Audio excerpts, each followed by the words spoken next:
So ayan, magandang gabi po sa inyo muli. Andito pong muli ang inyong lingkod, Sel TV. Yes, ayan. Shoutout muna sa aking mga kasamahan sa Strikers, kung saan ay talagang mainit ang ating grupo at lahat na lang ay dito isinisi sa atin. No? So tayo magbibigay lamang ng reaksyon muli dito sa mainit na pinag-uusapan ng mga anti-kalingap na kung saan ay sila hinayang na hinayang dito sa mga umalis na mga sponsor ko, no? Umalis nga ba? Oo, naandyan pa. Eh, sabi nila nag-sponsor pa daw naman. Eh, bakit laging ganito yung kanila, ano, na, kesyo umalis? Kanina si Sangkay namumutla na galit dahil ang striker ang may kasalanan. Bakit daw umalis itong mga bigating sponsor? Pag-sure diha. Ngayon, ito naman si Kapitana na kung saan ay sawsawerang palaka. Pero bago ang lahat, babasahin ko muna. Ito kanya nakapost at ito pala ay 2 days ago na ay hindi ko nabasa. Ano, basahin ko muna at ilalagay din natin dyan sa ating tawag nito. Yun. Saan ba yun? Hala. Hindi pala dyan. Dito pala. Ayun. Ayan, babasahin ko. Kasi 2 days ago ito, dun sa reaction ko sa kanya nung first na, nung unang reaction ko sa kanya. Ano siya dun sa kanyang community, nag-post siya. Ito ang kanyang post. Sabi niya, ha, ha, ha, ha. Kahit katayin nyo ako dyan sa community nyo, hindi ako apektado. Magsawa kayo sa pambabalahura nyo. Limited. Umaga, tanghali, gabi. Midnight snack, go lang. Kung yan ang ikakasaya nyo. Wala namang nabago, ganyan na talaga kayo. Itodo nyo na, total yan ang specialty ninyo. Specialty ninyo. Eh, di ba? Sabi niya gano'n. Hindi kayo reaktor. Mga troublemaker kayo. Sabi nga ng founder nyo, sa inyo galing ang gulo, kayo ang nagpapagulo. So ngayon, kapitanang walang ayuda, makinig ka. Kumusta ang ayuda natin? Ha, kapitana? Di ba kapitana ka? Ano, yung barangay mo ba may ayuda? Kasi baka no? Dito sa sinasabi mo, na balahurain ka namin, hindi pang babalahura yung ginawa ko sa'yo. Kung hindi ka ba naman may saltek sa utak, hindi pang babalahura yung ginawa ko sa'yo. Nireaksyonan kita ng maayos, sinagot ko ng maayos yung iyong mga alingas-ngas, no? Tapos ngayon, sasabihin mo, mga balahura, asan doon ang pambabalahura? Sa sinagot ko, yung reaksyon mo. Kung mo ba, kaysa lungat yung aking pagreaksyon sa'yo, at hindi pabor sa pandinig mo, ngayon sasabihin mong balahura kami.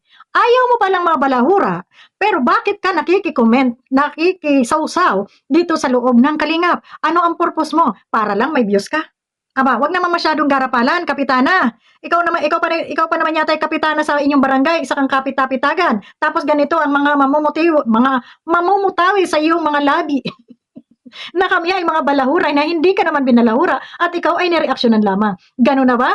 Pag mag-reaction ba sa inyo, ay balahura na kami. So, kung balahura ang pananaw mo doon sa aking reaksyon sa'yo, noong isang araw, yung una kong reaksyon, kasi yun yung thumbnail na pinost mo, kung iyon sa paningin mo ay balahura, dahil ipinaliwanag ko, sinagot ko lang bakit nagkaganon, maayos yung paliwanag ko sa'yo, tapos itong ipopost mo, nasasabihin mo balahura ako, excuse me, kapitana, kung doon pa lang sa aking pagre-reaksyon na yun na maayos naman, walang mura, walang kung ano doon, pinaliwanag ko lang. Tapos sasagutin mo ako ng balahura, kumusta naman yung iyong pagre-reaksyon dito sa Kalingap na puro kayo pang iinsulto? Di ba number 1 kang balahura?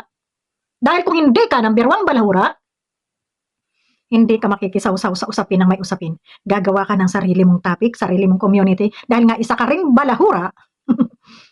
Isa kang balahurang number 1, hindi lang kami, manahimik ka. Kung ayaw mo mareaksyonan yung iyong mga reaksyon dito sa Kalingap, manahimik ka, pumunta ka, bumalik ka doon sa midit mo, dahil iyon naman yung nire-reaksyonan nyo noon, pero ngayon asan kayo? Wala na bang views doon? Wala na bang tumatangkilik sa inyo doon? Kaya dito kayo naninilip sa grupo ng Kalingap? Dito sa mga salita mong ito, kasi maganda yung reaksyon ko sa iyo, ngayon reaksyonan mo ako ng ganito, na specialty nyo naman, di ba? Kumusta ka naman? Kumusta ka naman sa pagkabalahura mo? Pakialamerang pala ka. Yan naman ang gusto nyo, reaksyonan, di ba? Yan ang gusto nyo, na bastusin kayo base dito sa inyong mga pinagsasasabi. Hindi ako bastos na tao katulad mo, kapitana. Kasi pag ako nireaksyonan ng maayos, aayusin ko yung aking sagot. Para naman hindi maano yun. Pero maayos naman yung reaksyon ko sa'yo. Tapos tatawagin mo akong balahura. Ngayon, sinong balahura sa atin? Ikaw ang number 1 bastos. Ikaw ang number 1 balahura. Diba? Diba? Kasi, yung mga tao dito na nire-reaksyonan mo sa loob ng Kalingap, hindi naman nakikialam sa'yo. Dot-dot ka ng dot-dot. Hindi kayo mga reaktor, mga troublemaker kayo. Kumusta naman ang pagka-troublemaker mo? Kumusta naman? Ha? Di ba halos nakikipagbasagan ka rin ng mukha ng mga nakaraan nung may mga kaaway ka pa dyan sa community ni Medet? Ha? Di ba? Kumusta naman yung pagka-troublemaker mo rin? Kumusta rin yung pagkabalahura mo? May pagkabastos ka rin, di ba? O, huwag mo ipahid sa amin. Dahil ako, sabi ko nga, yung nire-reaksyonan ko, yung kausap ko, nakadepende doon yung ugali ko. Kung maayos ka magsalita, maayos din akong sasagot sa'yo. Pero kung bastos kang magsalita, gaya ng sinasabi mo ito, sa tingin mo, angay ka bang respetuhin? Hindi. Dapat sa'yo, bastosin din dahil bastos din yung bunganga mo. Oh. So, yun lang. Ito ang sagot ko dito sa iyong post na ito. Ngayon, balik tayo dito sa kanyang channel at pakinggan natin ito. Dito na tayo sa pinakang huli, no? Kasi ang haba ng ngaw-ngaw niya eh. Ang ano dito, ang nakalagay niya dito, sabi niya, kawawang mga sponsor, hindi man lang sila na ipaglaban ng mga natulungan nila ni Kanoli lilipat sa Tikram. Di ba yan yung topic ni, di ba nakasilip ka ng topic dito sa Kalingap? Nakasilip ka ng pangkabuhayan dito sa Kalingap. Kaya dito ka nanginginain. Tapos ngayon, kami pa yung balahura. Habang ikaw ay nang babalahura dito sa loob ng Kalingap, nasaan ang utak mo? Napakabastos mo rin. Ha? Nakikinabang ka na nga, nanginginain ka na nga dito sa Kalingap. Abay, ang kapal pa ng pagbumukha mo pagsabihan kami ng mga ganyan. Dahan-dahan. Ha, kapitana? Ha? Dahan-dahan ka. At baka ikaw for the first time, ngayon lang ako nag-reaction sa'yo. Kahit alam kong, kahit may mga kalaban ka dyan, wala akong pakialam. Pero yung sasabihin mong ganito, speciality na namin yung magiging balahura, kapal naman ang pagmumukha mo. Ha? Oh, ito. Pero natin. Yun yung nakakalungkot, no? Buhos-buhos yung pagmamahal nila, buhos-buhos yung pagtulong nila dyan sa mga beneficiary nyo, sa mga angels nyo. Pero nalulungkot ka. Di ampunin mo. Sumama ka sa kanila. Nalulungkot ka, di ba? Isa ka pa, parehas ka ni Sangkay. Ha? Hindi sila maipagtanggol, wala silang boses. Kahit si Kalinga Prab at si Kuya Bal, wala silang boses para ipagtanggol itong mga sponsors na ito na. Bakit? Inutusan ba sila ni Kuya Bal na makipag-away kayo sa mga basher nyo? At ipagtatanggol ko kayo? Sila ang may kagustuhan yan na makipagbangasan sila ng pagmukha sa mga basher nila. Nakikipag-away sila, nakikipagtalastasan sila. Ngayon, gusto mo ipagtanggol ni Kalinga Prab at ni Kuya Bal kung sila'y nakikipag-away? Ano yun? May utak ka ba? Inutusan ba yan sila? Ang bihira ka. Noon, akala ko ang galing-galing mong magsalita. Sabi ko, nako, ano yata itong babae nito? Medyo pangilagan natin ng konti kasi parang high level, no? Mariosip. Natatawa na lang ako sa iyo. Ibang klase. Binabatikos ng mga reactor at defender, no? Kasi sabi ko nga, madali lang sa kanila yung mag-react kasi hindi sila yung nakabenepisyo doon sa mga tulong na binibigyan. Ayun, ha? Nangihinayang ka doon sa mga tulong. Ha? Teka lang, baka hindi mo alam. Sino ba ang unang nag-umpisa ng mga kaguluhan bago napunta sa reaktor ang mga usapin? Di ba sila? Sila-silang grupo, nagbabangayan doon sa loob, may mga basher sila, ha? Nakikipag-away sila doon sa mga basher nila.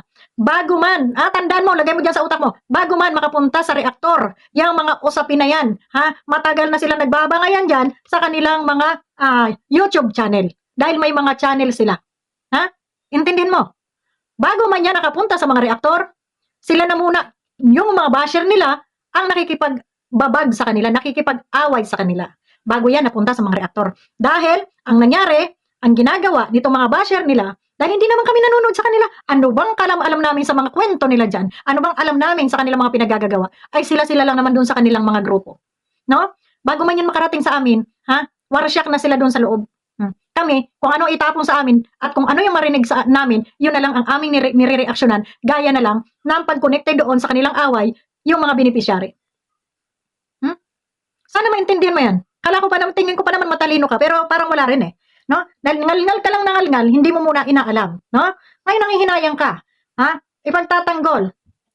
Paano mo ipagtatanggol ang isang tao na sila naman ang gusto makipag-away? Tapos kaming mga reaktor ang inyong sisisihin dahil kesyo lumayas itong mga sponsor na to.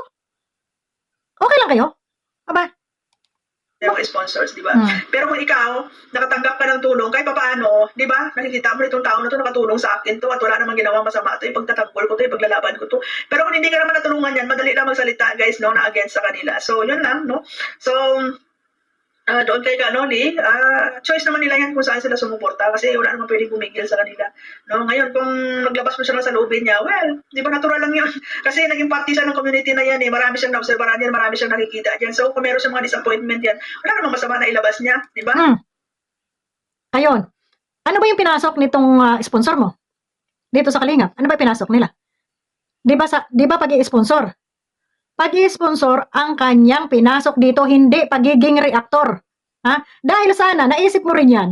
Kaya nagkakagulo, kaya nadadamay sila dahil nag-reactor sila. Pero kung nag-sponsor lang sila, malayo sila sa kaguluhan dahil hindi sila makikilala. Pero ang ending nga, nag-sponsor sila, pero gumawa sila ng channel nila. Ngayon, may mga basher sila nang aaway sa kanila. At pag sumagot ang mga reaktor, kami na yung salarin. Ha? Diba? Kami. Tanggol yung mga sponsors na tumutulong sa kanya kasi magiging negatibo sa dyan sa Kalingap kung ipagtanggol niya. So wala pong boses si Carla na ipagtanggol yung mga sponsors na tumutulong sa kanya na siya talaga yung pinaka-main beneficiary doon sa mga binibigay na tulong ng mga sponsors, no? Ang gusto mo pa makipagbasagan ang mukha si Carla sa mga basher. Haler. Bakit makikipagbasagan ang mukha yung bata? Nag-aaral. Pakialam naman niya dyan sa mga YouTube na yan. Pakialam naman niya kung magpatayan kayo dyan. Di ba? Hindi naman niya alam kung anong problema ng kanilang sponsor at saka dun sa kaaway nun. Bakit kailangan makipagbakbakan itong mga beneficiary na ito? Bakit kailangan silang ipagtanggol? Bakit ito mga bata? Ito nakatutok ba sa kanilang mga channel? Nakatutok ba itong mga beneficiary nila kung sino ang kaaway nila? Okay ka lang? Ha? Bakit pati sila gusto mong iporsige na sila ay magtanggol dito sa mga matatandang burang na ito na nakikipag-away? Aba, kahit man ako, ikaw sponsor ko, nakikipag-away ka. Abay, pakialam ko sa kung makipag-away ka dyan, hindi ko naman alam kung anong pinag-aawayan nyo. Normal ang aasikasuhin ng mga bata na yan ay pag-aaral. Hindi makipagbangayan. Nakikipagbangayan yung sponsor tapos sasali sila. Ano yun? Mga bata pa yan. Wala yang alam sa pakikipag-away. Di ba? Gusto makipag-away ng sponsor? Abay, di. Makipagbakbakan siya kasi yun yung gusto niya. Dahil kung hindi nila ginusto, hindi sila makikipag-away. Choice nila, makipag-away. Bakit iaano mo sa iba? So, same lang din sa kanila ni Beyonce, ni Joy, kasi may ibang mga Indians dyan, no? Like ngayon, bongga ang may Chris, no? Sa Krista. Pero pag dumating sa punto na itong mga sponsors na to ay magkakaroon ng problema, wala pong boses itong mga beneficiary na ito na tinutulungan nila para po ipagtanggol sila, no? Kasi itong mga nagbibigay. Anak ng tina pa naman, akala ko ba na may matalino ito? Diyos ko po, Rode. Paano magkakaboses itong mga batang ito na hindi naman ito nag-YouTube? Bakit naman nila ipagtatanggol yung mga sponsor na yan na nakikipagbangayan? Ha? Sana bago ka kumuda, mag-isip ka muna, ha? Huwag puro views lang. Bahala na yung yung kuda-kuda nyo. Akala nyo kasi yung kakukuda nyo, pwede nang anuhin nyo na, paniwalaan na kayo dyan sa mga pinagkukuda nyo na feeling ninyo, kayo ay matatalino na. Ha? Yan ang sinasabi ni Sangkay na gamit-gamit utak, no? Gamit-gamit utak. Ang gusto nyo, na itong mga sponsor nila, nitong mga kabataan ito, gaya nga na binanggit mo, Carla, Joy, at Mikres, o kung sino-sino pa dyan, na pag nakakuha ng kaaway, itong kanilang mga beneficiary, itong kanilang mga sponsor, ay sila ang magtatanggol dahil sila ay na-sponsoran, sila ay natulungan. Ito ipapaalala ko lang sa iyo, Kapitana. Ha? Kapitana. Papaalala ko lang sa iyo. Unang-una, itong mga batang ito nag-aaral. Hindi sila nakatutok sa social media. Hindi sila nakatutok doon sa kanilang sponsor kung sino ang kalaban. At pangalawa, wala silang mga YouTube channel para upuan at harapin at alamin kung sino mga kaaway ng kanilang mga sponsor at kanilang ipagtanggol. Kung sila ang binabalahura dyan sa mga comment section ng kung sino-sino dyan, hindi nga nila maipagtanggol yung sarili nila. Dahil hindi naman nila alam kung ano ang nangyayari sa loob ng social media. Naintindihan mo? So, wag mong sabihin na pag nakipag-away, ito nga,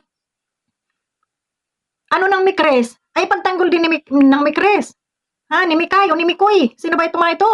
Ipagtanggol ni Joy, ipagtanggol ni Carla, ipagtanggol ni Beyonce. Itong mga sponsor na nakikipagbangayan. Pero wala naman ako narinig doon sa sponsor ni Beyonce na nakipagbangayan. Parang tahimik yung sponsor ni Beyonce, no?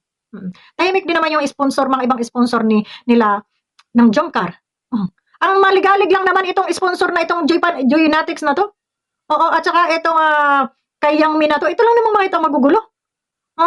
Tapos, aalis na lang kayo, mambibintang pa kayo, iba palang grupo yung nang-aaway dito kay Noli.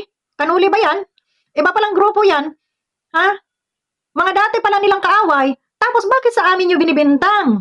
Na kami ay nag-reaction lamang doon sa inyong kinuda sa inyong live. Bakit sa amin yung striker ibibintang kung kayo ay lumayas? Doon sa mga sponsor na lumayas, pakibitbit nyo na nga itong mga ito.